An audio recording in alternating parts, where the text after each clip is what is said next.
We should read our Bibles as men digging for buried treasure. When the Most High gave to the nations their inheritance, when he divided mankind, he fixed the borders of peoples according to the number of the sons of God. In those days, and for some time after, giant Nephilites lived on the earth, for whenever the sons of God had intercourse with women, they gave birth to children who became the heroes and famous warriors of ancient times. Take no part in the fruitless deeds of darkness, but yet expose them. Though 1,000 fall at your side, though 10,000 are dying around you, these evils will not touch you. Life's a garden, man. You gotta dig it.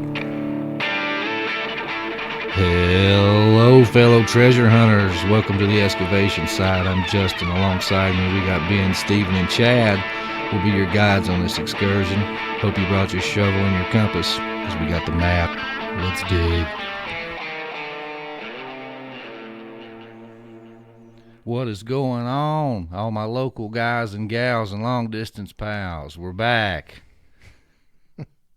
Yes, we are. Yeah, you always say, yes, we are. Yes, we are. Yes, we are. Well, you don't laugh at me no more. No, it's kind of a permanent fixture now. Oh, okay. Well, what's been going on with you? No, nothing new, man. Just work. Yeah. They're already decorating for Christmas. Yeah, I leave that to my wife. That's her passion. Yeah, now you got to listen to Ben Crosby, Mariah Carey everywhere you go. They started that like 2 weeks ago. I know. It's everybody's such in a rush to get everything done. It's like that movie Click, Adam Sandler. They're just ready to hit that fast forward button. Yeah, exactly. Which at the time we're recording, it's 2 days after Thanksgiving. Ate lots of turkey. Did you get full? And then some. A lot of good napping and football. And then some. Oh yeah, it was awesome.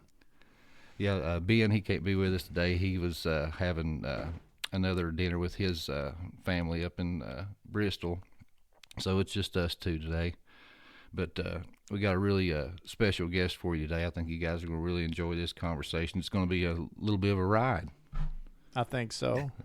I'm excited. Oh, yeah. Well, let's see. I prayed last time. It's your turn. Right. Dear Heavenly Father, please use this today as a means to reach out to somebody who needs to hear something that will change their life, that will bring them closer to you. Help us uncover some truth that someone has yet to find, and Lord, help us just reach even just that one person, and that makes us all worthwhile. In your name we pray, amen. And amen. Amen, guys. Well, today we got a real special treat for you. This guy right here, a YouTuber. I discovered him probably around 2011, 2012, and it was actually this guy that got me on the trail of the Aaron Judkinses and the Derek Gilberts and the Mike Heisers. I mean, this guy right here totally lit a fire under my butt and got me excited to read my Bible again. So I'm going to try my best to take my fanboy hat off today and give a good interview. But today we got with us Trey Smith from God in a Nutshell. How you doing, Trey?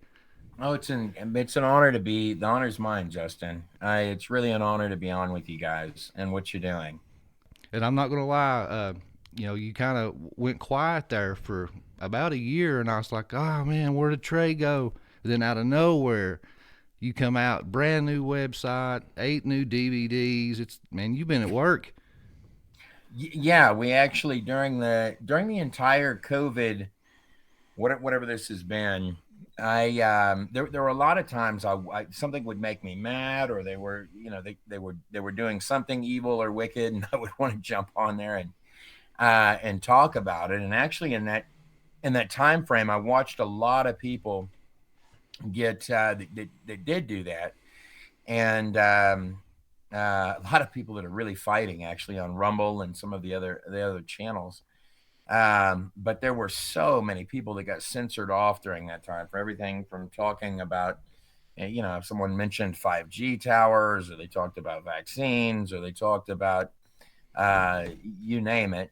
And during that time, I kind of stayed focused on putting together some biblical things that were as solid as I could get them, and also make them look better. Also make them look a little better than they had in the past. And I hope we did that.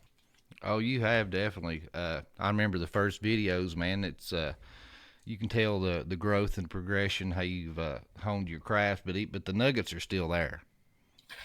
Yeah, there was so in the old ones, so in the older films, there was certainly a lot of heart in them, and these new things that I've been putting together. But there were also a lot of things that I would change, and so um, over the years we've well, particularly these last 2 years, I wanted to put together some things that had a lot of the stuff that would make me cringe in the older ones, things that I thought maybe I got a little off or they didn't. And there were a lot of places that the audio levels were just horrible on those older films. And I wanted to put together kind of the same, a lot of the same material, but put it together in a way that that looked credible. People judge things by how they look, particularly the left, particularly Democrats. They would fight you over one word, and which is funny because now they want to call everyone him, they, she, wear dresses and all these. Whereas in the past, if you got a science word wrong, they would fight you to death over it. Mm. I felt like it was important for whatever cause to get these things up before the midterms and before 2023 and this set of stuff because I had this wild feeling in my heart. In fact, I was doing some recording on some stuff before we did this interview, which is talking about some thoughts on that because I feel like it took America quite a while to get into this position that we're in, that where there's a lot of people that actually write and they feel like they're running out of hope. And the it took a long time for America to get in this spot that we're in. And it's going to take some fighting and some courage to get out of it. And that's just what it's going to be. And that there's more. I've commonly said there's more bad guys in this thing than a Bruce Willis movie. Mm-hmm. And the more that you look at it, it's larger scope than what's happening with viruses and what's happening with the whole mess of it. It if you tell a child not to touch the stove, they're going to go and touch the stove. Yeah. But the moment they get burned by it, then they know what that feels like. And for years and years and years, you saw guys like Alex Jones. They would yell and they would scream and they would say, "Hey, look! What they're really telling you is there's a train coming and you're standing on the tracks." Right? That's the overview of the message of a lot of people. And then you've got this whole crowd of people that are stating, "Hey, man, why are you screaming at me like that? Why would you? Why are you telling me this in this way? Why don't you calm down a little?" And the guy's stating, "You're on the train tracks. You're about to get hit." And kind of what I'm stating and what I'm seeing is that there are going to, as horrible as it is, there are going to have to be people hit by the train for other people to see, oh my gosh, I've got, it's time to shake awake and listen. Oh yeah, and I remember, you was active during the 2020 election, and far as a spiritual warfare lens, I never seen spiritual warfare that distinctive before in my life. Between the riots in the streets, the Black Lives Matter, uh, just just all that animosity, that was going on at that time. It was like, in my opinion, I think I've said it before. I think when we had Brad Stein on the show, I was like, the demonic realm, the rulers and principalities, they absolutely did not want another 4 years of Donald Trump because of the work that he did to reverse what took them hundreds of years to get there. Right. And like you said, it's something that has been progressing that way, and he took a big chunk out of it, and now we're waltzing right back to where we were. We ain't building back better or nothing. We're going backwards. Well, guys, there's actually, so I actually, in fact, what I was sort of trying to express and some stuff I was putting together today, that you ought to be really, really, really encouraged where we are, like a lot more than it looks, because the worry that I had that he was going to win in 2020, I really worried about this because, well, here's what I worried about. So in 2024, after Trump's not there anymore, then they're going to come back and they're going to punch you like there's no tomorrow. You're in a spot right now where I believe you are going to get him back. But in the process of this, feel like a roller coaster. You're on top and now you're going to this pit. Okay. So it's when you're up here at the top that you should be a little worried about where you are. It's when you're in kind of the valley or the low place that you've really got not a lot of places to go but up. And it might get a little dark, fellas. But we are going to go up on the other end. And in that process, people are going to they're going to see, they already are. They're waking up in droves. And they're going to have to drop these terms. I'm telling you, there's a lot of these Kennedy Democrats out there. I know some of them. And they're just going to have to drop that word, because I don't think that party has a future. And guys, I don't think it even exists anymore. No, it doesn't. And here's what I mean by that. I'm not telling you that when you go down the street, you're not going to find a few guys wearing dresses or these kind of things. You're always going to have that. I mean, that's fine. But there's very few of them. And even when you go to these riots and different things, I walked through some of those was it 2020? It was 2020. Yeah. I walked through some of these, and it looked to me mainly to be, the college kids that are in the bars, and now they're coming out and they're destroying stuff. And I went through them in Austin, Texas. I went through them in Dallas. So I'll tell you the largest that I saw them in the drive that I did, because I had a cousin who was a police officer who was killed in the line of duty during these, because they're having all sorts of crimes going on. And he ran into a house and he ended up getting shot. So while we were driving down there, I actually walked through some of these riots. So I'd go down the riot areas. And what I found is that they were mainly rebellious college kids. And there's something to that as well, that you've had a problem that is started in these universities, and it's going to have to get weeded out of there. It's, first of all, nobody could even trust a college degree today. You can't trust any of these people.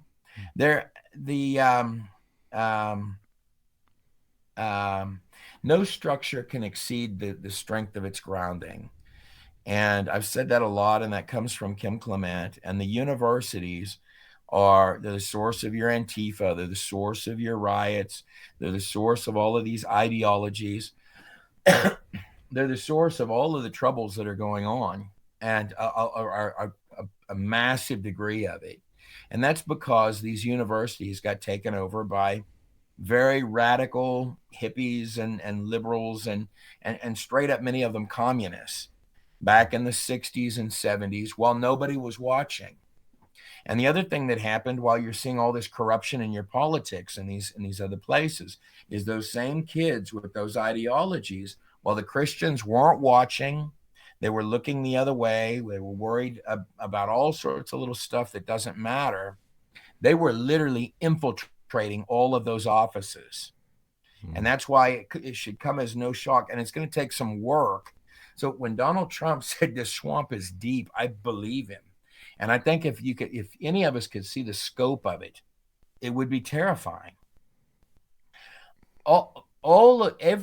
Pretty much everything that's immoral is what they lift up. Is all of the people that should not be on top are the people that are installed as leaders, not just here in the United States, but all across the globe, all across the earth. Well, like you say too, it's an inversion. I like how you say that in your videos with your hourglass. That's what the demonic does. It takes everything and spins it on its head. It's the upside down. It actually applies in the basic teachings that you're seeing. For example, if you wanted to go into law, I mean, there's a book back there at the law school that will be on ethics, right? But nobody's going to follow that. Not if you want to make some real money, right? the best liars, the best cheaters, the best. I mean, only if, in fact, the common terminology in there. They'll tell businesses today. I mean, this is part of common talk. Hey man, if you're not breaking the rules, you're you're not being aggressive enough. You're not being edgy enough. If most of the major law firms will say, hey man, if you're not spending 20 to 25% of your company's income on legal fees for all the rules you're breaking, you're just not an aggressive enough company. All of it is, a lot of it's upside down right now, and to replace those people that are in those offices with people that will stand up for you again, who aren't just, I mean, on this path we're on, this was intended on their end. I can assure you, on their end, was intended for you never to come back from it. There wasn't going to be, you were going to get relief after COVID was over. There wasn't going to be, they were going to do little lulls, take more away from you, do little lulls, take more away from you, until there's nothing left, until there's no power for you. And this is a model that's been done in country after country after country. So they favor, the people that run the world currently favor crooks and criminals, because those are the easiest to control, people that are entirely compromised. Well, it's Inky's world order. Yeah. Yeah. Inky's world order. Inky, the god Inky, created humanity, and we're supposed to be just dumb enough to do all the labor that they don't want to do, and that way we're subservient. That's what it is. Yeah, that's an interesting point, because the theme that they're using is also not a new one. Sometimes people can believe that they're doing something really smart and really brilliant, but what they're doing is actually no different from what the pharaohs did out there with the pyramids. And the reason all you get is a pyramid out of those time periods, because you'll look at those time periods, and guys will say, well, surely there were aliens that built these pyramids, or surely there just has to have been. And part of the reason for that is because you can't bring yourself to believe that all of this talent and skill went to stacking rocks. But what you're looking at is that the pharaohs and those dictatorships, that they sucked the life out of those people, and that's all you have was slaves. And that's the pathway that we're on right now, guys. I think that they're going to lose, but it's going to take a lot of people standing up and having courage not to bow down to it. And it's going to take a lot more people going ahead and waking up. And in the course of that, you're going to have a lot of people. There's casualties in this, fellas. Oh yeah. And one thing too, I guess, since all this stuff ties in, like Ecclesiastes, nothing new is under the sun. This is the same systems, just repackaged with a pretty little bow and modernized. If you don't care, I'd like to dive into some of your work that you've put out. Okay. Specifically, I love how you dive into all the old Mesopotamian and Sumerian epics, and how all those are correlated with the Bible, and that's what I even mentioned with that whole the Inky's world order. Right. I learned that from watching your video, and that stuff is just fascinating, and it applies today. Right. If you don't care, I guess just let us know like the titles of the stuff you got and kind of what you're going into. And well, so what I've been trying to do, Justin, is I've been trying to correlate a lot of the biblical stuff with a lot of the ancient pagan stuff. So, and that's far easier to do. Well, it was a bunch of work to do, but it was also far easier to do than the universities would claim that there is no correlation between these things. But the more that I began to look at them, the more they're all talking about the same events. They're talking about the same people, roughly. And by the way, when you talk about these ancient empires, many of them, or their general sites, so you tend to think, one would tend to think of them as these enormous things. but really in truth they're the size of a couple of modern day super Walmarts put together. They're really not. You look at it by comparison to what we've got today, and it's actually in many instances, particularly out there at the very start, in the places where this stuff all began, like in Sumer and Akkad, these temples are probably the size of a modern day super Walmart, and you've got little mud brick huts that most of which are gone today that might stretch out for miles in any direction, but and the temples will be the center of it. Well, Nimrod out there in the ancient world, he's covered on a lot of ancient texts. In fact, the in Merkur and the Lord of Arata is a particular set of texts. I tend to believe that he was writing back and forth to Noah, and that entire family. Well, you have three sons, so you have Ham, Shem, and Japheth, and so through the lineage of Shem, you're going to end up getting eventually Abraham, and eventually Jesus. Now, if you take the other lineage through Ham and his son Canaan, a lot of these people were cave dwellers, particularly the Canaanites. They sort of liked being underground, which is interesting because you're going to find correlations between that and a lot of these world leaders today. They like to, they're probably doing far more tunneling underground than anyone knows about, but that's a big focus of theirs. They put labs underground. They put different things underground. Well, you can see those Canaanites. They tunneled under everything. They put their temples a lot of times underground.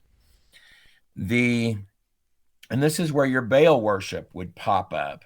And they built an enormous amount of ziggurats. And they would go to worship in the high places. And a portion of that is because that's where they thought their gods lived. So and if they didn't worship them in the high places, they worship them in cave-like things, really dark, underground cave-like things. And they did a lot of human sacrifice and child sacrifice. That's what their gods told them to do. And they also played with the blood a lot.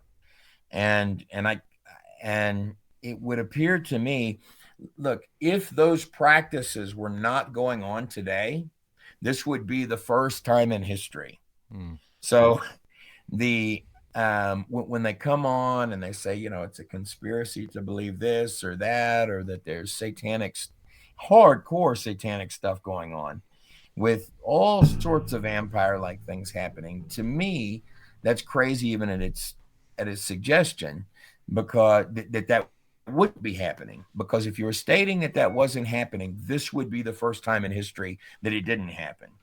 And I personally tend to believe that you've got all of the stuff from the past that was the size of a little modern day Walmart back then.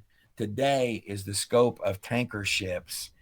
It's the scope of skyscrapers. It's a scope that is larger. It would be terrifying if you were looking at all the tentacles of it. And also too is that Canaan. That's where Noah put the curse. That's where you get the giant clans, and when you look through the history of the giants, they love the caves. They're right. They're earthborn, and we talked to. Those are the Lovelock Caves here, the city Ka. When you talk about the red-haired, six-fingered giants out in New Mexico area. Is that sort of near where you guys? Where are you broadcasting out of? Tennessee. Oh, you're in Tennessee. Okay, you're way away from there. Yeah, but. No, I'm familiar with what you're talking. Yes, you're correct.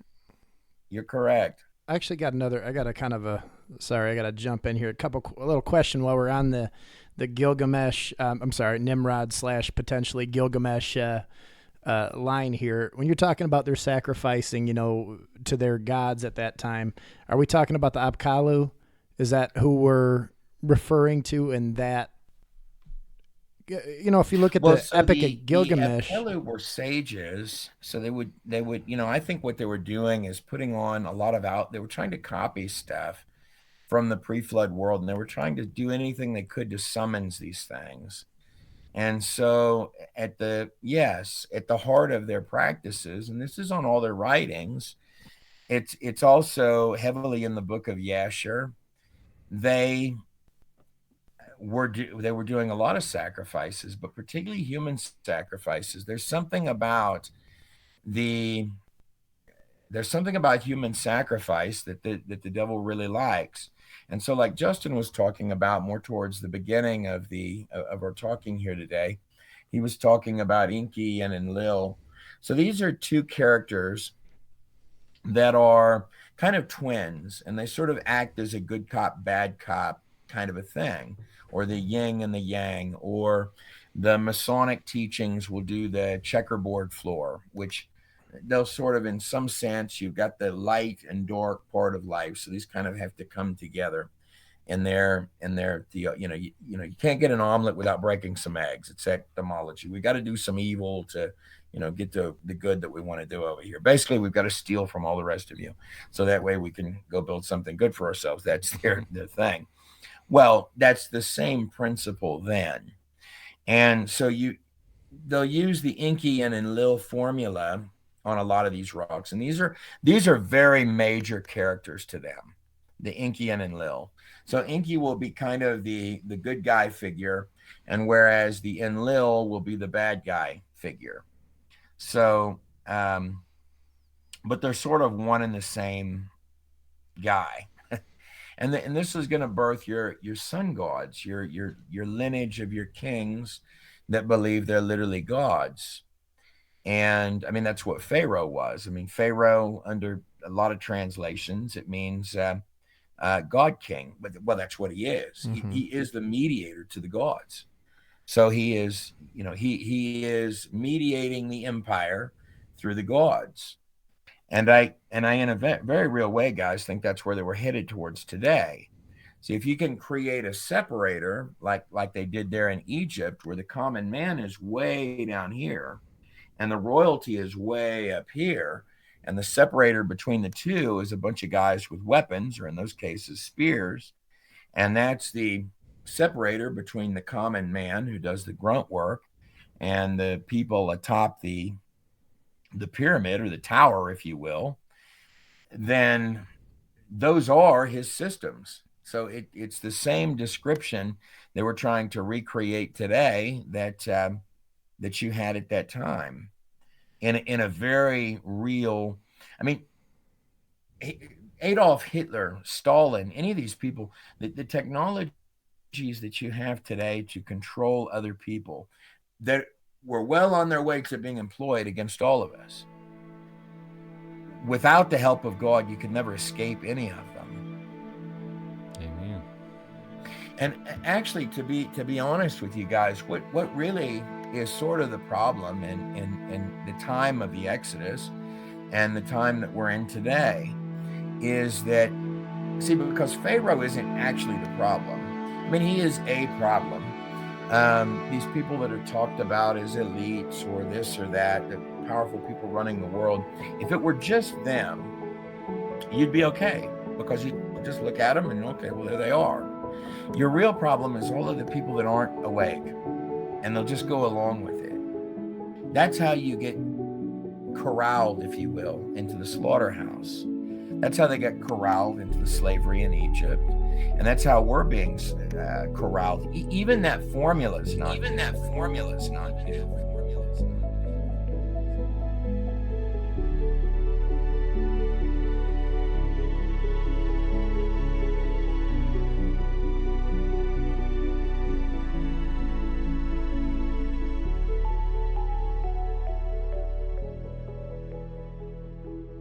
So in the book of Yasher, the way the Hebrews ended up in slavery was they were employed by Pharaoh, and their wages were made smaller and smaller, and the taxes put on them were higher and higher.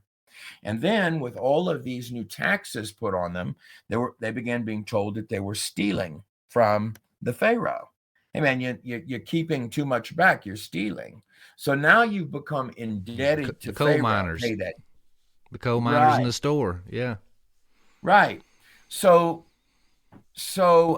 this was the mechanism, like boiling a frog, and there were way more of them. The truth is, the Yasher story begins with Pharaoh and his priests being nervous that the Hebrews, there were too many of them and they're too tough, And when they go fight an army, they win when our guys run, right?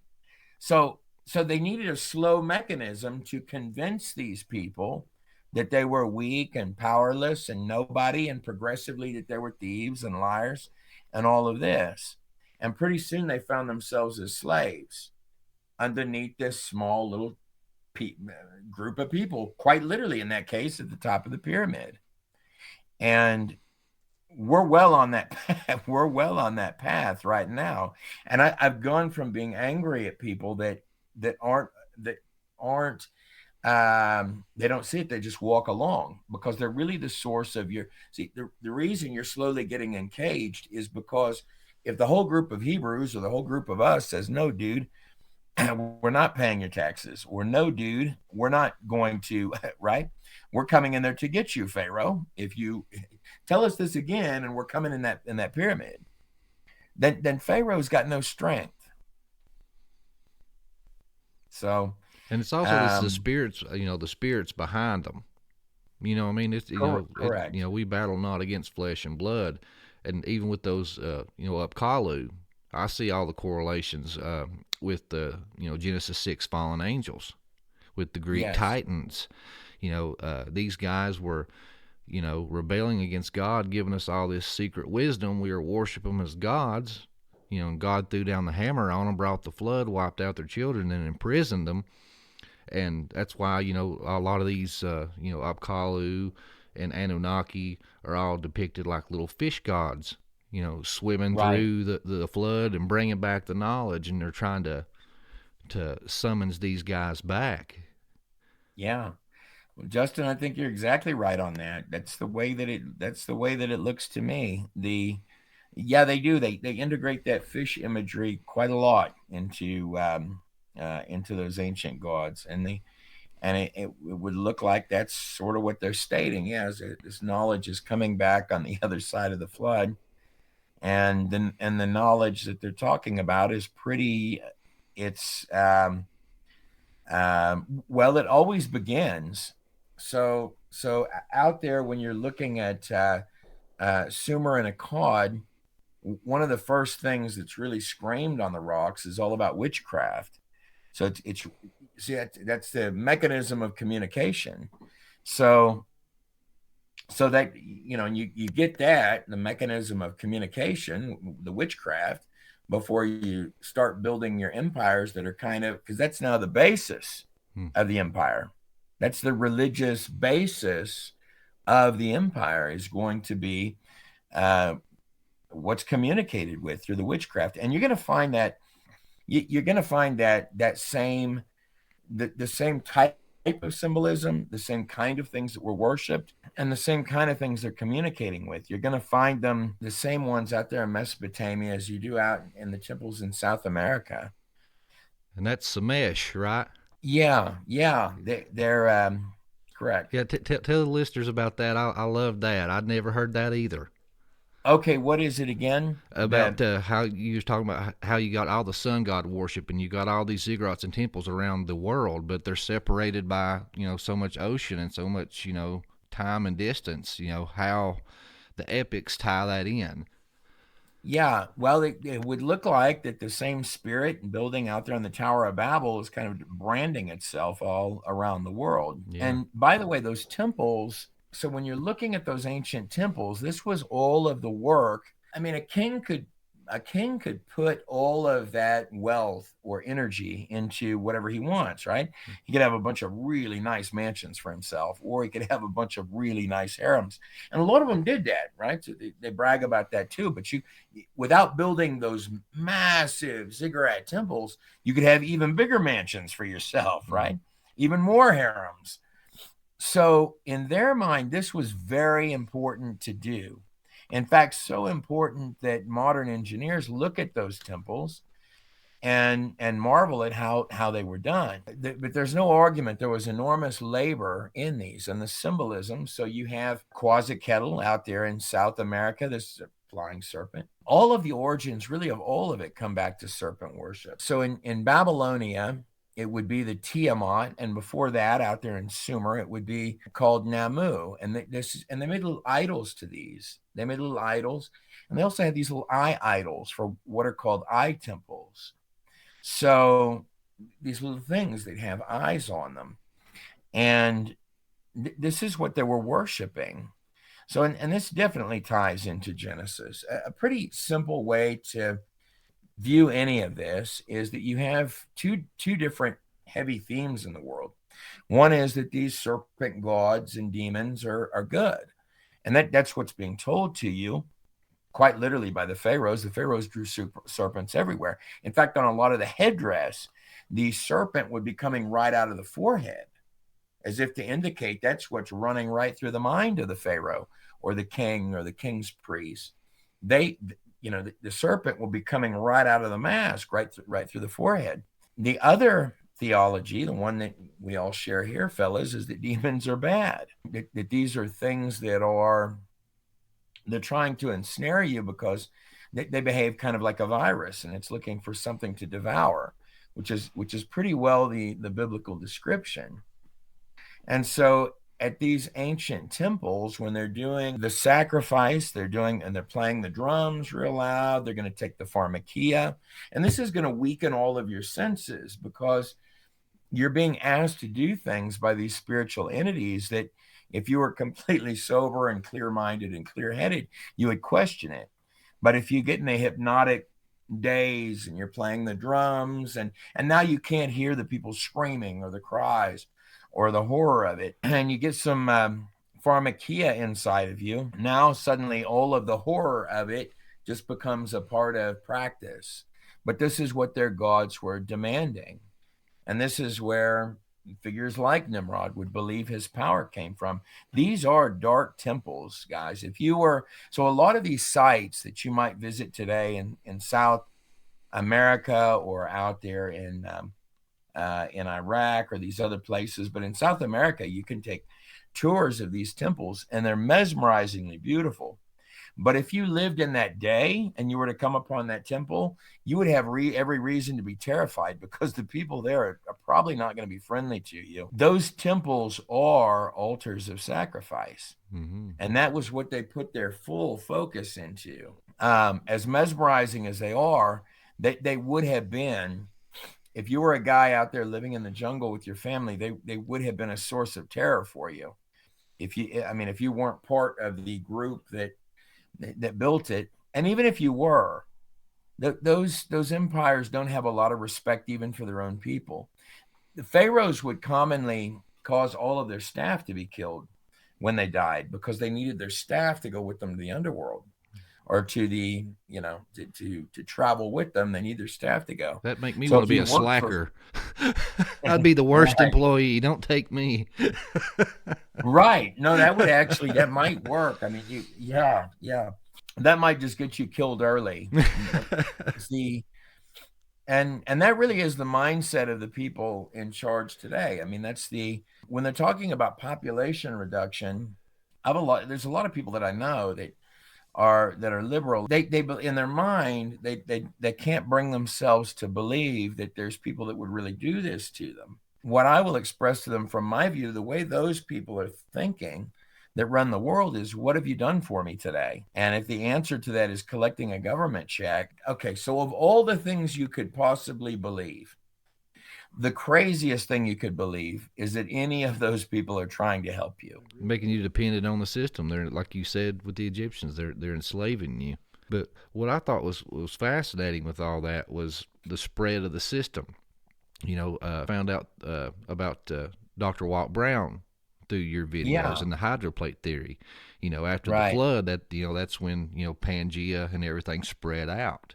So then you had all these oceans in between all these lands. Well, then when they built the Tower of Babel, and you correct me if I'm wrong, I just watched your videos the other night, but when Cush was handed the kingship, he ruled for a while, and he was just basically like an adventurer.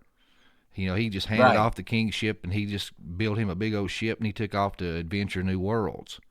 And you theorized that was basically how you got, these serpent gods and these mounds and these temples and ziggurats for sun worship and serpent worship throughout the world is Cush just basically loaded up and took his gods with him and just spread the love throughout the world. Yeah, it almost looks like what happened was that there probably were a lot of ships and things that went back and forth um, in those times, and then at some point later, that somehow stopped, and those people that had built those empires over there were now disconnected. Like like like at some period that there might have been shipping going back and forth, and there's other reasons to believe that as well. For example, you have they began finding pharaohs that had cocaine in their system. Well, cocaine grows in South America, and I mean, there's a lot of good cause to believe that there were people going back and forth that might have begun with Cush. Cush is told to you on, or who I believe is Cush on the Sumerian kings list. So took off on these caravans of ships. So I mean, it would make sense that he kind of handed the keys to these children, Nimrod in this case, and he sort of went off to go forge new worlds. Well, if he did that, and you've got people going back and forth for a while, you're going to establish trade. Now, what if at some point in history that actually kind of cuts off? And so, for whatever reason, so now over here, you've got these people in this jungle in South America that eventually it becomes almost like mythology to them that there's this whole other world over here. They don't even know. And then later on, you have people that are going to rediscover them, like Columbus. And now they're in all of these little pockets, building these massive temples, and their practices have become ultra dark. I mean, really sinister dark in many cases. I mean, like terrifying. You do not want to run into these people in the jungle. But you're right, the spread of it. But yeah, with that, now I've touched on it on our show, but I've not really went into great detail. If you don't care, could you blow everybody's mind with the garments of the garden? How that come through to Nimrod, and how it worked its way through, and even how it coincides with Jasher on into Genesis all the way to Joseph. Well, so we're told that that Adam and Eve. So when Adam and Eve fell, that there would be that God came in and God literally made these garments of skin for Adam and Eve to cover them. These were the coverings that would replace the figs that they were covered in. And I had commonly thought for years, because it doesn't tell you what it was that he killed, but this is commonly taught in any biblical text as that God did the first sacrifice. So I thought, well, maybe this might be a lion, or maybe it was a sheep or something like this. These were skins that were taken, and they were put on Adam and Eve to cover them. And since the fall of man was at the suggestion of this serpent, or this Nakash, this shining one is how it's described in the text, who was supposed to be a covering for Adam, it would make sense to me that first sacrifice, or the thing that lost its skins at minimum, would actually be the very serpent, and that's why it hated you. That's why the thing hates you. But Yasher records that these garments, and Genesis records that, so when Ham saw the nakedness of his father, so it was something wrong with Ham the entire time. I think Ham was really in love with that pre-flood world. And you have to understand that all three of these boys were roughly 100 years old at the point that the flood came. So they weren't young. They had lived a long life having seen that world. Ham, when he took off with his sons, he does become, in a sense, sort of like a god, because he's still got the genes that he's just living an enormous time, and so do a few of his kids, but he's going to look godlike a few generations later. And all of his teachings are veered towards the dark parts of that pre-flood world. Well, in Yasher, it's telling you that Ham stole the garments from Noah, that was at least part of the issue there. I think Ham was doing a lot of evil things. A lot of these legends talk about this group of righteous gods that live in the mountains. That might be Noah and his family. One of the gods was kicked out, and that one god was basically raping the daughters of the other children. I think Noah got fed up with him. Ham stole the garments. That's told to us in Yasher. He gave them to Cush, and then Cush gave those garments to the son of his old age, or the baby of the family. And that might be when Cush decided to take off and go explore new worlds. He definitely came from the right family to build the boat. But he gave those garments to the baby of the family, Nimrod, and Nimrod put those garments on. So your first dark empire, it could be that those were actually the garments from the ancient serpent that he was putting on. Now, I don't have that. There's a lot of conjecture in that, but it could be right, guys. Yeah. It could be correct, and I would venture to guess that a lot of these artifacts are even around today. We just don't know it. And the more I've looked at this stuff over the years, the more that I truly believe that the people that believe they run the world, the elites, if you will, that they collect all these little things. So, for example, at your museums, you get a little bit of junk. Here's a few dinosaur bones. There's some junk for you guys. All of that stuff is kept at palaces. And the most prized things are generally biblical artifacts. And a lot of it's at palaces, probably in places like Saudi Arabia, Yeah. where they'll buy this stuff and you will never hear about it again, where they have hallways of these giant bones. So whereas you might find a few little fragments here that, oh, here's one, we've got evidence of something good. These people have got entire hallways of that stuff in their homes to show to friends over cocktails or whatever. And while the rest of us are getting the junk, a lot of these biblical things as well, those garments, I would not be shocked if many of these things that you and I have been taught are myth and they don't exist, and we didn't even know they were real, many of them are still around today in somebody's glass case. And in my mind, there's a very high probability that Nimrod was wearing the actual skins, that was his garment at the center of these dark practices, is he was wearing the skin of the serpent. And by the way, that Ham was meant to steal. All things happen in this place because God wants them to occur in that specific way. So whereas Ham stole those garments from Noah, because Noah had a lot of things from his fathers. He had records. He had a little trinkets from Adam. That was the lineage that got a lot of that stuff and made it on that boat. And amongst those were those garments. And I would know for the record that was the thing of all the stuff that Noah had. Ham didn't want to steal, for example, his father's writings or anything else. No, he wanted those serpent garments. Mm-hmm. That's what he wanted. And that's what he gave. And this was a prized thing that he hid. And he believed they were a badge of honor, but they weren't. They were a covering. They were a covering of shame. And that's what Nimrod was wearing each day, was those garments, whatever they might have been. But and Yasher makes it out too like it's like they had magical properties, because it says when he was 20 years old, basically the age of becoming a man, as far as like the that time frame, he put it on and became Geborim. The same word and verbiage used to describe the Nephilim. There was so the Lord describes Nimrod as a mighty hunter before the Lord, and Nimrod was a character, even in Yasher, that he on numerous occasions he goes back and forth. I mean, he would do a lot of evil stuff, and then something would happen that would shake him, like the incident that happened with Abraham, where he threw Abram in the fire. And before he did that, Abram had told him, he had said,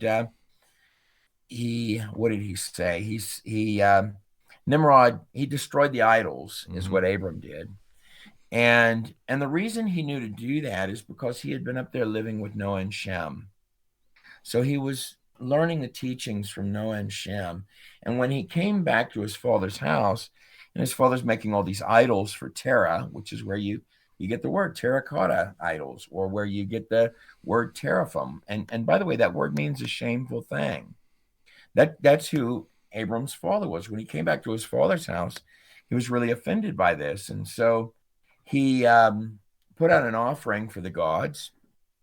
And I think he did this several times. And then finally he came to the king. He said, this is absolutely ridiculous. But yet it looked like it was the right thing to do, because Nimrod is literally running an empire.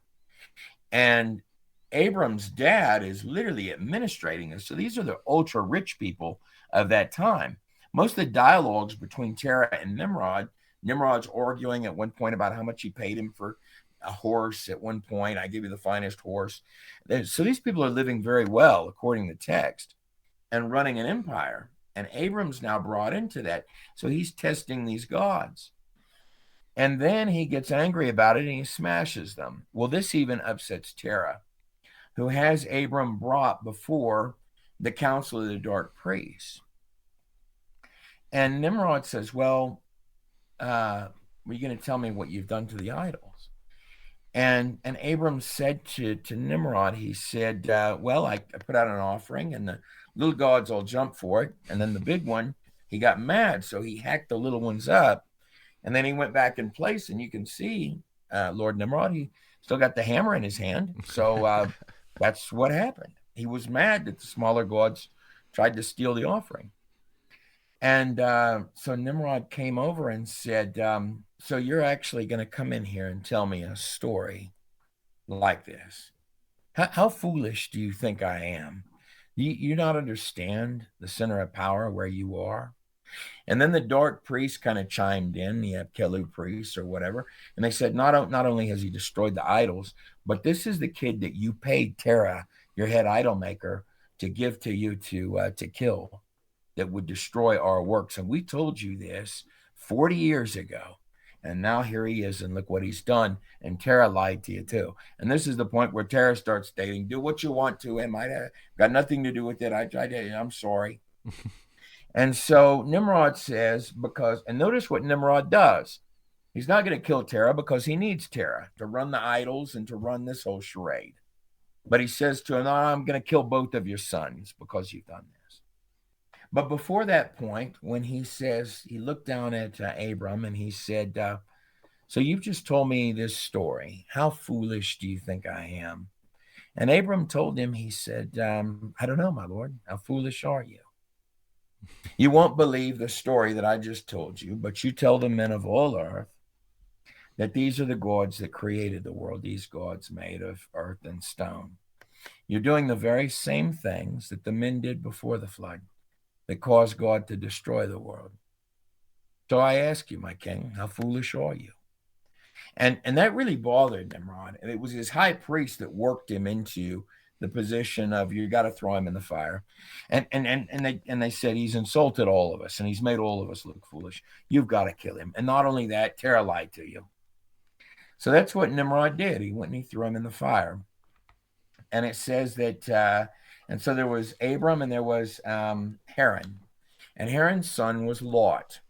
And that's why Abraham always took care of Lot in the stories. Lot would get stuck at Sodom and Gomorrah. This actually happened to him twice, and he wouldn't come out of there. But Abram took care of Terah's son because they were both thrown in the fire together. And it says that Haran, burned up immediately, but that Abram didn't, and he was in there for 3 days, according to Yasher. And then finally on the third day, Nimrod came to the edge and he's yelling down in there and he says, how are you still alive in there?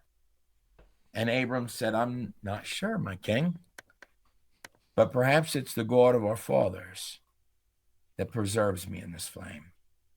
And it says that Nimrod fell down and he just began to cry. And he says, please pull him up. And this was probably the wisest thing that Nimrod ever did, because he gave, and then he gave Abram all these gifts of silver and stone. Now, there were two kings in Yasher and in your biblical text that blessed Abram. And one is the kingdom that would lead to Babylon, and that's going to be Nimrod.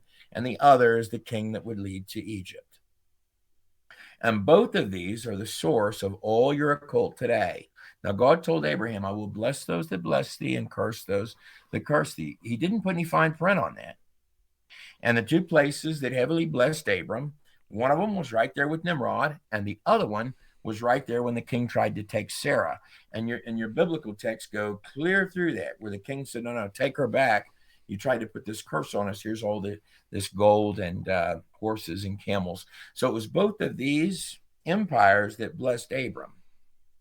And both of them were blessed. God kept that promise. He blessed the two most wicked empires on earth, the source of all occult today, because they blessed Abram. And what I love too is about the book of Yasher is how a lot of Christians, oh, it's not in your Bible, you don't need to be looking into there. But how they correlate so perfectly. Because in that story you were just talking about, amongst the gifts that Nimrod gave him, one of them was 300 mighty men. Right. Well, later, when he goes to save Lot from the kings of Elam, which was, Lugubanda, Charlemagne, or Charlemander, it says plainly in Genesis that Abram went with 300 men. Yeah. And then the whole garments thing with Yasher. So Yasher is like a documentary style covering of the of events that happened, some of which the author of Yasher clearly wasn't present for, but he's putting together the all of the events and all of these stories. And by the way, these same sort of events or very close that you're reading in Yasher, you're going to find in all sorts of different beliefs and legends that come from the Jews. And that book of Yasher, I believe it's authentic. Now, if you're reading the book of Acts, it was put together by Luke. The events that Luke is writing about, he wasn't present for. So he put together based on his dialogues and with the people that were there. He put together a text for you, and I would liken this similar to what you're reading in Yasher. So Yasher is not a first-hand account, but it's an account that I believe it, and it does match. It matches very well with the biblical text. And even the garments thing I thought was fascinating because, according to Yasher, Nimrod had the garments, and then he bumped into Esau, and then they fought to the death. And then when he returned home, he was on his basically deathbed and asked his brother to nurse him back to health, and he refused unless he traded him his birthright. And he was like, well, if I'm dead, what need do I have of my birthright? Take it. And that goes right along with Genesis when he comes in from a hunt and was famished and got the red stew. It just adds more details. Esau, so apparently Esau was stalking Nimrod, and it's also interesting that it is that lineage that actually ended up killing Nimrod, just like the prophecy stated. Mm-hmm. But Esau had apparently gone well beyond hunting, and other people that he viewed as powerful, he went after, and in this case, Nimrod, and he specifically wanted that garment. Mm-hmm. And he lied in wait. And it also states in the text that he wanted to do it. I believe it states he wanted to do it with a knife. So he actually, in his own head, it was insufficient to get him from a distance. Esau actually wanted to, he wouldn't have felt satisfied if he didn't actually physically overcome him in hand-to-hand combat. He did not want to just get him with a bow from a distance. Yeah. He actually wanted to know in his own mind, I killed Nimrod with my hands. But then when he ran with the garments, because you would look at the passage in Genesis and say, well, this foolish guy, he sold out his entire birthright for a bowl of soup. It must not have been worth anything to him. But if you put it in the context where now he's running from Nimrod's guys, he believes he's going to be hunted to the ends of the earth, which didn't end up happening to him, but he believed it would. And he says, I'm hungry, I'm famished, I'm going to die. Now it paints kind of a larger picture for what situation that he was in. He was in the field hunting, but he was, along the way, he'd also killed Nimrod, which is kind of a, Makes more sense now. Yeah. And another thing about these characters, evil men often tend to live a long time, even in the biblical text. Like the Lord wants you, you don't ever really imagine Nimrod going beyond the Tower of Babel, but yet he did. And he became subject underneath, almost like a showpiece for the king of Elam. So and this also for the king of Elam's kind of a big deal. I mean, you don't want to kill Nimrod. Look, he works for me now, right? That's like a better statement. It's a trophy. Yeah, that's my it's he does what I say. So this was Nimrod's end was kind of a progressive walk of shame, and then in the end of it, he would be, out hunting and enjoying his kind of retirement Nimrod years, and out of the brush comes Esau, who wants to kill him in hand-to-hand combat, and is going to literally take his head off and make off with his garments. And so the garments actually find this way of making it back home. But another thing about those garments, see, Joseph got a coat of many colors. And I have speculation there that those were probably sewn together from, they were probably sewn together because this was the favorite son, Isaac and Jacob, whose name was changed to Israel. So you have the 12 sons, and then you had Joseph, who had this coat of many colors. What's funny about that coat of many colors is just like with Nimrod, and whether that's the garments or not, it had the same effect. It made him arrogant against his brothers. Yeah. And actually, Joseph never became who he was supposed to become until all of that was off of him. He was actually in the Pharaoh's prison when the Lord could use him. So whatever power, if you will, that Nimrod believed the garments had, God wasn't able to use. Both of them were arrogant men. Joseph was arrogant against his brothers to a point where they threw him in a hole and wanted to kill him. And then a few of them said, no, let's sell him. And that's literally what they did. And this played a role in God's plan as well. But it wasn't until Joseph humbled himself. The garments were never a badge of honor for any of them. I do want to pitch something to you, and I've talked to Stephen about this, and I just want to pick your brain. Okay, this is the first time I've openly talked about this, and this is not something that that I would build my cross on and die on this hill. But it's a theory that I've been kind of developing that makes some sense to me. What's your thoughts on Bigfoot? Well, I'm not sure. There's a lot of people. What's funny about the Bigfoot is whenever I'm out there in Tennessee, this is a big thing out there. Yeah. I don't know. What do you guys think? They're ordinarily so, but until the past few years, when I've talked to people that are actually out there, there's substantial claims to it. Maybe you can tell me what you're thinking along those lines.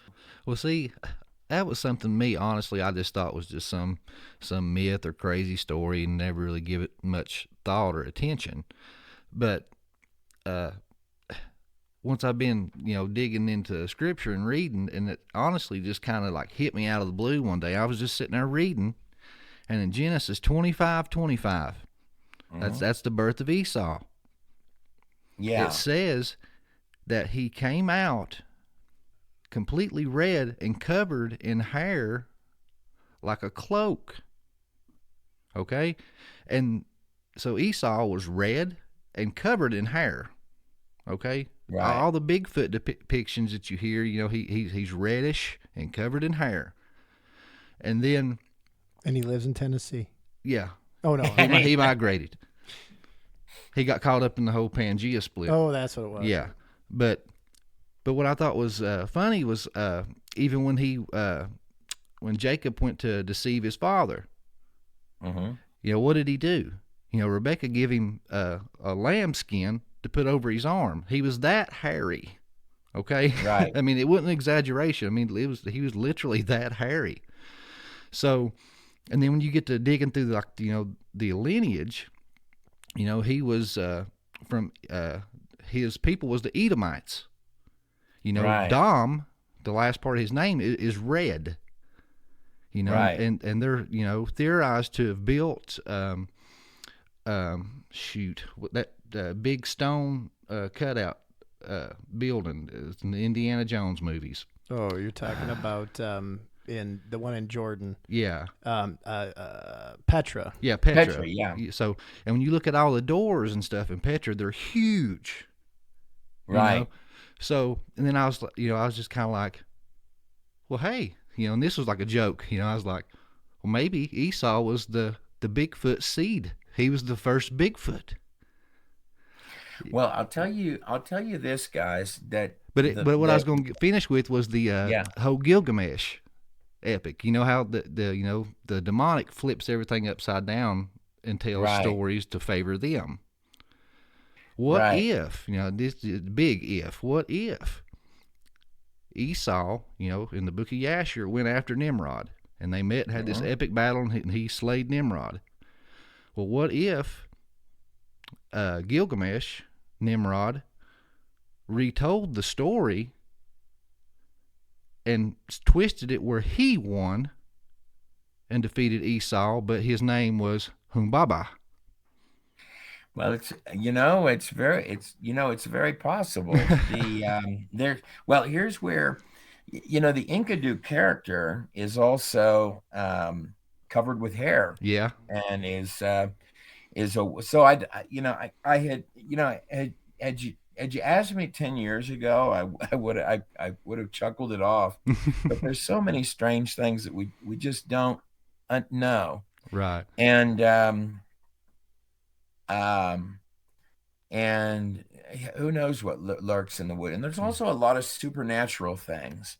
Had you asked me 10 years ago about a lot of the stuff that I believe now, which is part of the reason I've been going through and sort of changing some of the films, is to kind of update some things in there but a lot of these things that we would just all think are myth or fictional are very real, and particularly with both the Lord and the demonic stuff, but is closer. I think if people could see some of these different rituals that are described on the rocks, that when they're telling you in Hollywood, for example, that this is spooky town, that they're metaphorically telling you something far larger than it's coming off as. That they really are people that, as common practice, are interacting with spirits, and who knows what's out there in the woods. Gilgamesh says that he was hanging out with a character that would look exactly like Bigfoot. Yeah. So and Esau is described as being overwhelmingly hairy. So I have no idea. And he lived with the animals, and that's what And then after Gilgamesh sent the prostitute to him, that after they smelled human on him, that the animals wouldn't even respond to him anymore. Yeah, that's curious, isn't it? That is very curious. Yeah, I hadn't even thought that direction. Yeah. So you actually have later in Yashar, you have what is that character called? The goat type character. I can't believe the name has escaped me.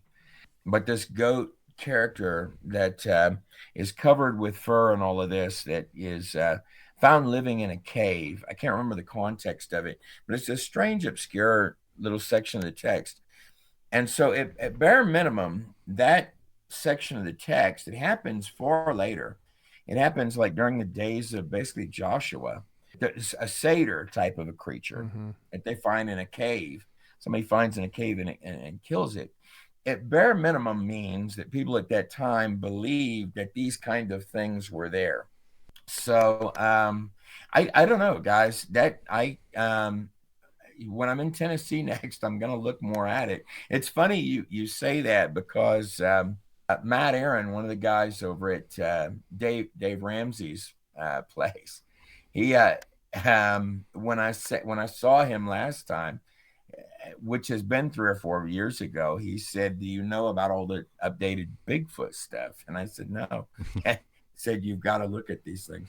And he was very serious. I thought he was joking, but he began laying out this case for it. So I'm interested to see where those things go. I haven't put a lot of thought in it, but you're right. These pages contain a lot of things that and notice also that Gilgamesh's friend, not everybody was like this. Yeah. It was, I mean, you wouldn't know that there was one if you weren't Gilgamesh's friend and hanging out with him. He was the exception. Right. Well, I'll tell you what, though, And when you so do also come to what you Tennessee, saw. you holler at us, and we'll bring our ARs, and we'll go Bigfoot hunting with you. We'll go. You got All my right. number. Give me a call. Yeah, that'd be quite a thing. That would be helpful to, if we had a Bigfoot body that would, and we could keep hold of it, it would be incredible to find out what kind of things. I bet we would be shocked at some of the things that are kept in palaces of earth. I would tell you That are, Basement of the because- Smithsonian. the whole. Well, you see the bid on that stuff. I think that the whole, and you look at it, and my theory more on the Bigfoot is it's more of a present day. If you look back into the mythology, it's a present day centaur or present day, what am I thinking of?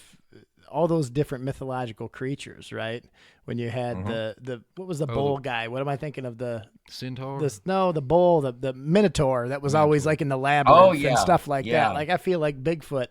And I think that if you look at some of those texts, you look at the Book of Giants when it talks about the mixing, the crossing of species, when it talks about that, it said bring 200 donkeys, bring 200 of each species for all of those fallen angels that came down, that there was a mixing of DNA, even of the animal realm. And I think a lot of those mythological creatures came from those things. And I think because, Right. there's a little bit of truth in every myth. It's not always, it's not going to be 100%, but I believe a lot of that stuff came from that. And I think if we want to be serious about Bigfoot, that's definitely, if you look at, there's even those reports that Stalin was trying to cross women with gorillas to make super soldiers that were dumb enough to follow orders, but super strong. I mean, there's documented evidence of this. Wow. And Yeah, if that he was makes trying to do sense. this, darn well, then the U.S. government was probably going, you know what, we need to try to do it too. Well, even the guys after the flood, just like Trey was talking about earlier, with the fish heads and the wings and all this kind of stuff, they were trying to imitate stuff from the pre-flood world. So, that's what we do. We see stuff, we try to imitate it. You got all these elongated skulls. Yeah, some of them are from head binding because they still have the sadder suture lines. But there's some that they find that the suture line is completely missing. That shows you that they were born that way. It wasn't from deformation. But even with the ones that are deformed, what were they trying to emulate? Mm-hmm. So that they could have also at that time, if the genetics were stronger. There's a lot of animals that you can breed you can kind of breed today between species, but not very many of them. And so in the past, who knows what you could have done? Well, I think when you talk about post-flood and you're going into the land of Canaan, the cursed land where all the Rephaim were and everything, that when God said kill every man, woman, child, and every animal, don't even bring the animals back. It's because they were all, in my opinion, I bet you at that time they were still trying to mix the DNA. They were trying to, there was abominations at that time in the Lord's eyes because it was impure DNA. The same way that with Noah, God said Noah was blemishless, just like it uses the same Hebrew word as it does for when they talked about a perfect lamb, meaning that Yeah. his blood was pure. Noah's blood was pure, which is why the bloodline for that would eventually be Jesus was carried on through him, and everybody else had to go. Yeah, that appears to be the case. And that the areas where they have trouble today are the same areas that weren't unconquered, and also those peoples, yeah, they did not obey God in doing that. And there's something about these practices, these occult practices, that always have an interest in that. In fact, at God in a Nutshell, that there's women that write a lot about all sorts of different things, but a common thing over the years is people that are believing. Not only are they interacting with entities at night, but doing sexual things with them, and a lot of people will get involved in these relationships, if you could call it that. And I've listened to some of the. You would say to yourself, okay, well, they're just saying crazy things, and maybe they are, but I think, but many, they really believe it, and I believe them too. That they're entering these kind of hypnotic states so that they can do sexual things with entities that are in those states. The deeper and deeper that you go into it, the more it'll sound like just absolute craziness. But that's just the start of it. If you're doing occult stuff, how far does that go? And I don't know the answer to that, but I think the things in there are trying to lure you in. But yeah, if you ever do any documentaries and dive into that kind of stuff, we recently interviewed this woman named Heather Arnold, and she's down Okay. in Aruba, and she's wrote a book called Giants of Aruba. And you can go back and if you listen to that episode we done with her, she told us some crazy stories along those lines about down there in the islands. The locals have stories about basically these like almost like Bigfoot giants that would come Right. out and steal little girls and stuff, and like hold them hostage for several years and mate with them and send them back, and they'd be pregnant and then birth these hybrid beings and all kinds of wild stuff like that. Yeah, there is, isn't there? There are quite a few weird stories that go on, and strange things. There are even strange things now that people see that are born from time to time. I don't know, guys. I don't know. But so you like the new films? They were okay. Oh, they were great. That's what I've been telling everybody. Yeah, Did they looked better than the past? I was really working heavily to make them look, to get the appearance of them up.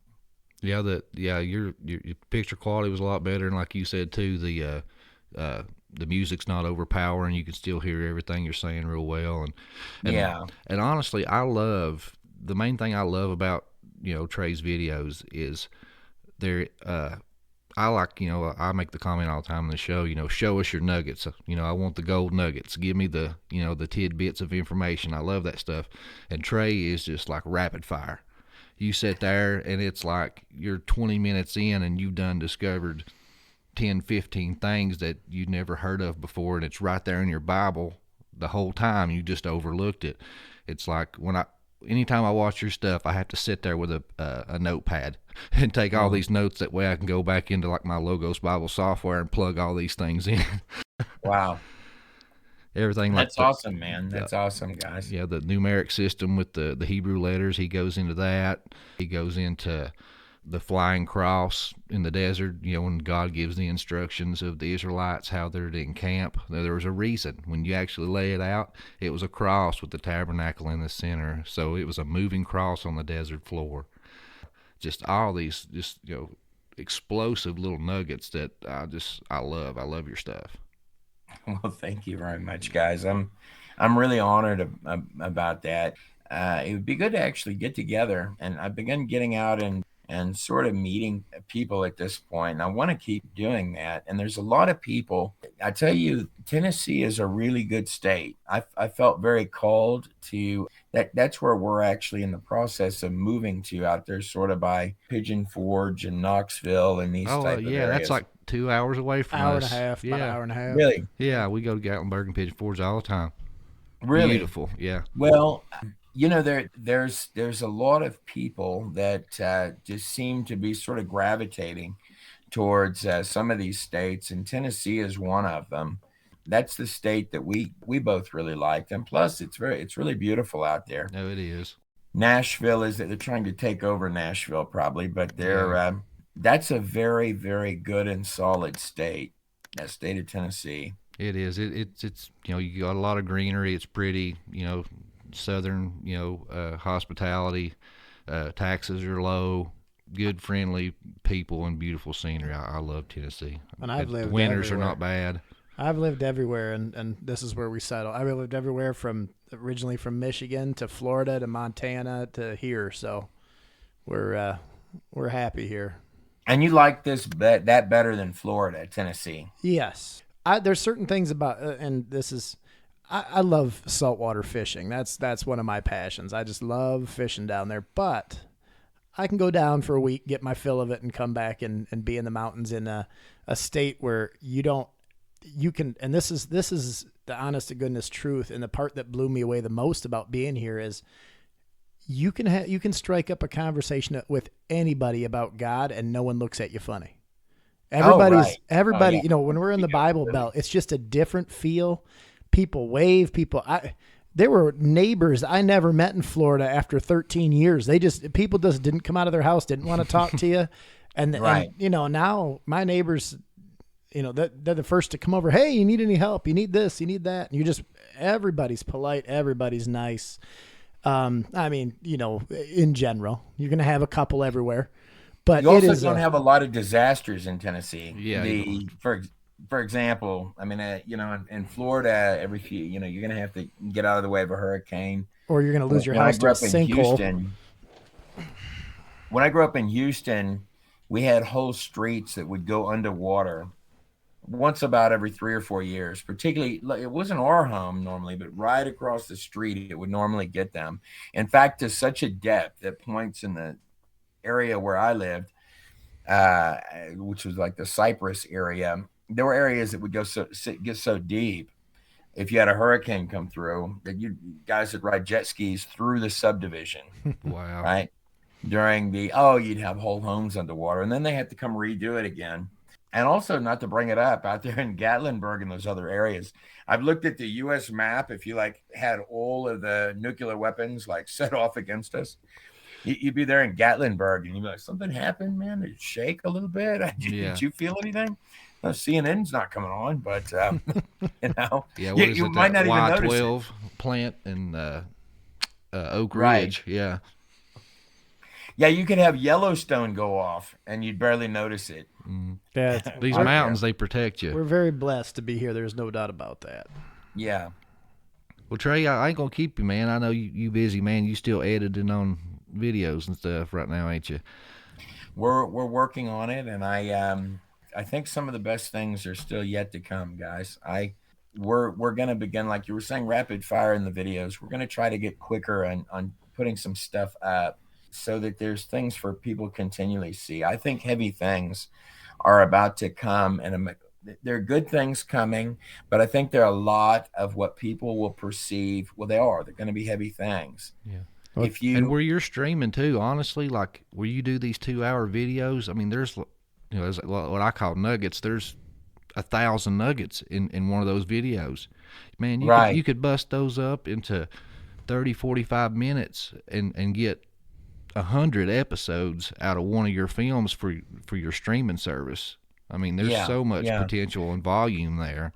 We've been talking about that, and I think that's actually a great idea, guys, because those films, and I want to keep doing them because I enjoy that myself. Actually, like at night, I'll want to watch something, and I don't if I'm laying down to watch something, I don't want to have to watch 45-minute things. But I see your point that what we ought to do is put up a lot of what you're calling nuggets there online, and keep the full length things for people to.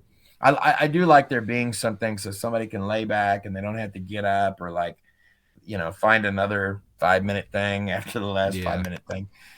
But no, I hear exactly your point.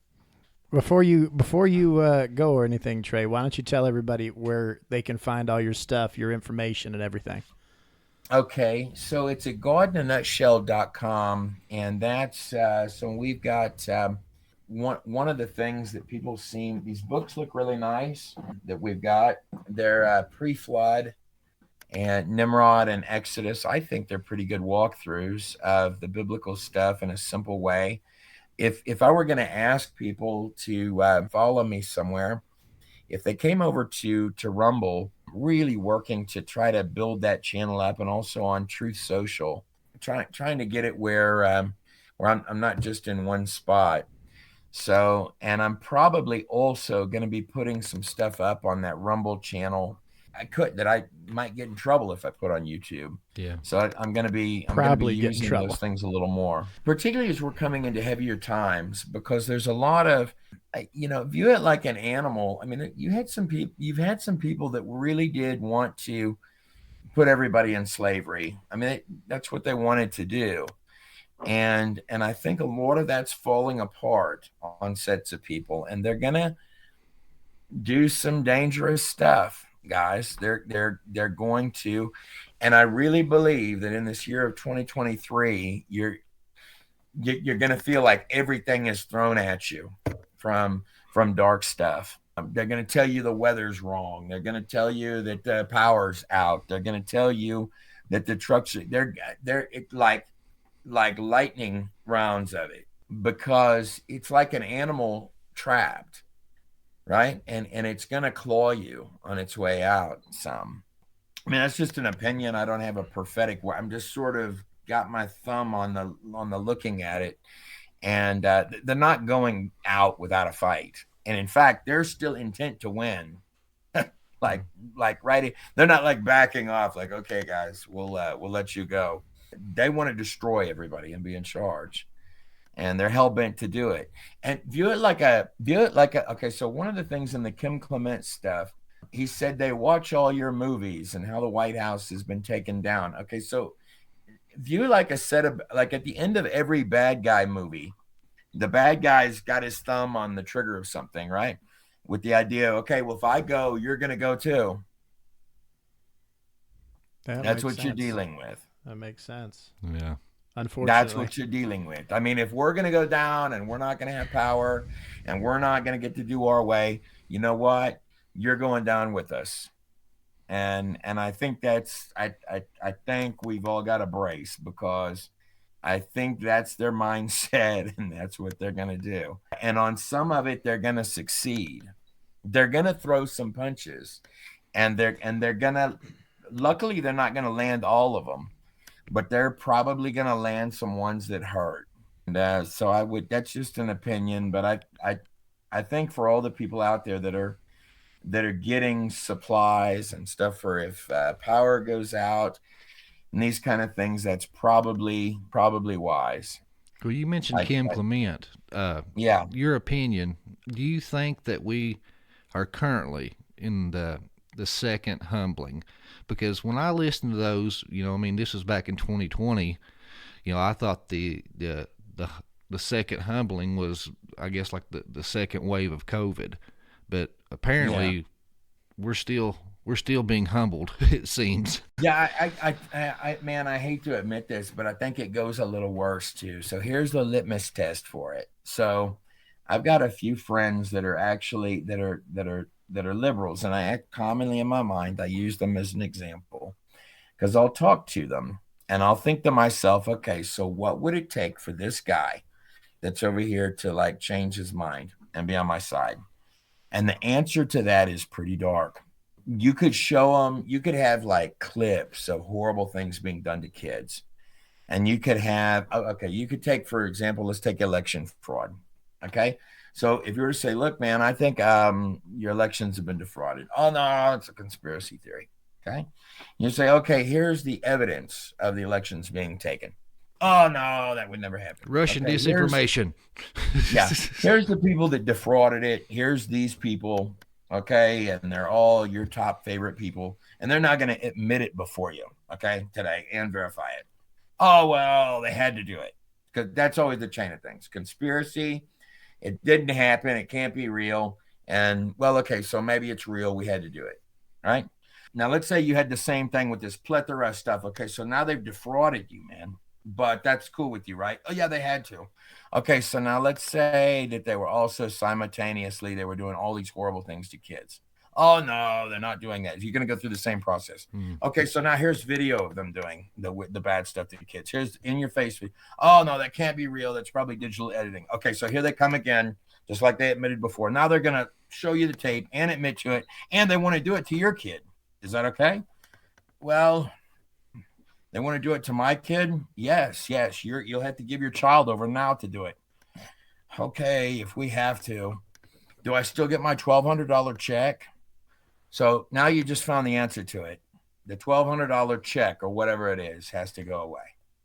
Because they're not, see, you got this whole segment of society that actually at the end of it, it doesn't matter how dark it is or how evil the people are that are doing these things to you. It's as long as I can get, so I think what it looks like in the end of, so how does that guy change his mind when there's no $1,200 check and when you can't afford the gas and when there's nothing at the store, and that the people that they have to go to were those conspiracy people who were telling you all along, they're defrauding you, they're stealing from you. Oh, it's no big deal. They had to do it. They had to do all this bad stuff, right? And those people that think like that would sell their own kids out. A lot of them do. The second humbling of it, here's what will happen, is that guys like you guys on the other end of the screen, you're probably on your, and the audience that you talk to, they're probably sort of prepped for a rainy day. The guys out there wearing dresses and doing all this silliness, they're not. Most of them have taken the COVID shots, you know, that they have, right? So they're going to go walk through the new nightmares of, see, you've got, this is what I'm telling you, you've got whole sets of people. They just, even to their own detriment, they'll walk along, and they've been carrying all of us with them. Herd mentality. And that has to change. And I think the only way that changes is for it to become so difficult for a minute that group is no longer a voice listened to. See, and just for that to happen, it's got to go underwater a minute. So I honestly, I think that this year we're coming up on of 2023, I truly believe, fellas, there's going to be quite a bit of dark stuff. And there's gonna be some hairy moments and some scary moments in it. And this is just a guess, but that those are really necessary because people tune in to places like CNN and other things, and you can't tell them, hey man, they're gonna take everything from you. You're gonna have nothing, because even if that's told to them to the very end, they're not gonna understand it until there's a boot on their neck. Then they'll understand. But before that, they won't. So, but we're going to be okay, guys. There's incredible years ahead. We're just not there yet. And it takes a little bit of darkness. And there has to be, and I don't actually think there is a Democrat Party. I don't. I think there's a lot of it. I'm not stating there's not a Democrat down the street. I'm just stating I do not think the country is 50-50 by any stretch. When I go down, because I've been in Democrat play even years ago, when they did these personhood votes here, and this was about whether a fetus was a person. I went to the polling locations and I noticed something very interesting in the Democrat areas. I mean, there are a few ladies there with the vagina hats on and all of this, but the lines around the building were all conservative people. And these were in heavy Democrat areas. So next year they did it. I did the same thing. And I went to Aurora and I went to Arvada and all these heavy Democrat areas. And back then there wasn't mail-in voting. The mail-in voting makes this easier. Mm-hmm. Now, when you watch the news, and I could not find the Democrats voting for this thing, right? But later that night, all the big comedy shows were stating, oh, those stupid conservatives, those stupid Christians, they believe they were actually going to win. Well, okay, so where would the Democrats have been at that voted for this thing? But if you were only watching your news, you would easily believe that you just lost. When in fact, I bet those races were won. And both times it was claimed it was 2/3 that it was overcome by. I think a lot of this stuff is illusions. I do not think the country's a 50-50 split. And I believe it's for small. Do people that throw rocks through windows vote? Do drunk college kids stand in line to vote? Largely not. Largely people that have jobs, that work, that do people that collect government checks, like the people that I was just giving the examples of, who will be like, oh yeah, okay, well, we had to do it. So do I get my check? I know numerous people like this in my life. Do they go vote? Because I'll ask them that. Did you go vote? No, man, there's plenty of other people doing it. No, there's not on their side. I'm telling you, fellas, I don't believe there is a Democrat Party. I'm interested to find out what the real numbers are in the end. But it's not the people throwing rocks. They're not going to stand in line and vote. It's not the people putting on dresses. They don't, a few of them might show up to vote. Actually, they may be the only ones. And a few Kennedy Democrats that are left.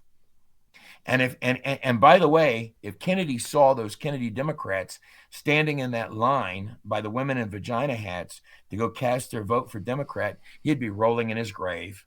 Yeah. He'd be so ashamed. Yeah, guys, I think we're going to walk through some heavy stuff, man. But I think it's going to be cool. Yeah. 'Cause I think we're going to come out the other end. And maybe we'll go look for Bigfoot together on the other side of it. I'm in for that. We're down for that. Yeah, that'd be fun to do. Or right in the middle of it, while the world screams. Yeah. We'll go look for a Bigfoot. Got some Bigfoot jerky. Bigfoot jerky. Well, Trey, once again, I appreciate you coming out and sitting down with us, and maybe we can do this again in the future when you get some time, man. I love it. Had a good time. Oh, I would love to as well. Well, guys, we thank you for tuning in, and roll up your sleeves, get your hands dirty, and keep on digging. We thank you for listening to the Dig Bible Podcast. Questions, comments, or future episode ideas? We'd love to hear from you at the dig423@gmail.com. If you enjoy our content, don't forget to share, subscribe, and check out our Facebook group at the Dig Podcast. Remember, you can't lean on a shovel and pray for a hole. You gotta dig. Hey, this is Trey Smith with the Dig Podcast. God bless every last one of you on the other side of the screen.